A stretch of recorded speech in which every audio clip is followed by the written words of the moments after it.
Hello guys, good morning. चलिए बेटा, section 129 बहुत बड़ा सेक्शन है हमारा, तो उसको हमने पूरा देखना है कि सेक्शन 129 कैसे वर्क करता है और इसके रेलिवेंट प्रोविजंस क्या है। डन है बेटा।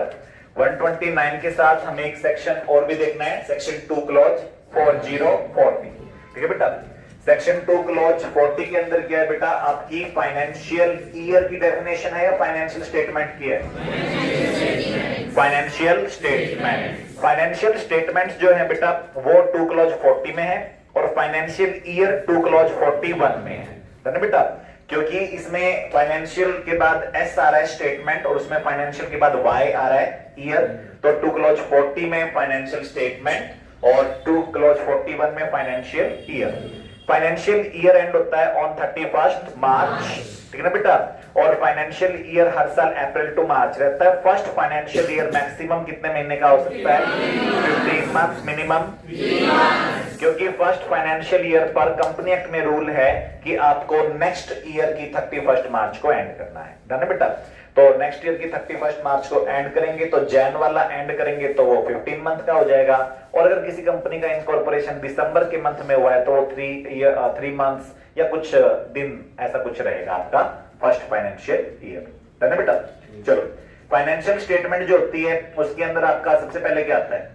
Balance sheet.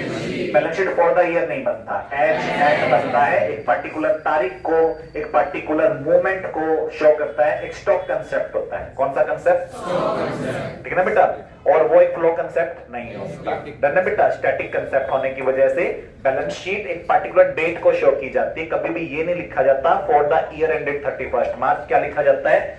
एज एट 31 मार्च। ठीक है ना बेटा। चलो, प्रॉफिट एंड लॉस अकाउंट उनको बनाना है जो प्रॉफिट मेकिंग ऑर्गेनाइजेशन है, और नॉन प्रॉफिट ऑर्गेनाइजेशन को income and expenditure account. Okay, चलिए, cash flow statement company act 13 से मैंडेटरी हुआ। कंपनी एक्ट 13 से पहले कैश फ्लो स्टेटमेंट मैंडेटरी नहीं हुआ करता था, तो इसलिए अभी हमने यहाँ पे कुछ एग्जम्पशंस दे रखी है। पहले ये 3 स्टार थे, अब ये 4 स्टार हो गए, यानी कि पहले 3 कैटेगरीज को एग्जम्पशन थी, अब 4 कैटेगरी को है। पहली कैटेगरी है 1 person company. 1 person company exempt है और इनको कैश फ्लो स्टेटमेंट बनाने की नीड नहीं है। ऑल्दो वो एक कंपनी है तो भी उसे कैश फ्लो स्टेटमेंट की जरूरत नहीं है। फाउंडेशन से आप इस चीज पे जोर देते हैं कि ओपीसी को कंप्लायंस में बहुत सारे प्रिविलेज मिल जाते हैं, बहुत सारे एग्जम्पशन मिल जाते हैं। उसके बाद ओपीसी के बाद दूसरी एंटिटी होती है small company. OPC defined under section 2 clause 62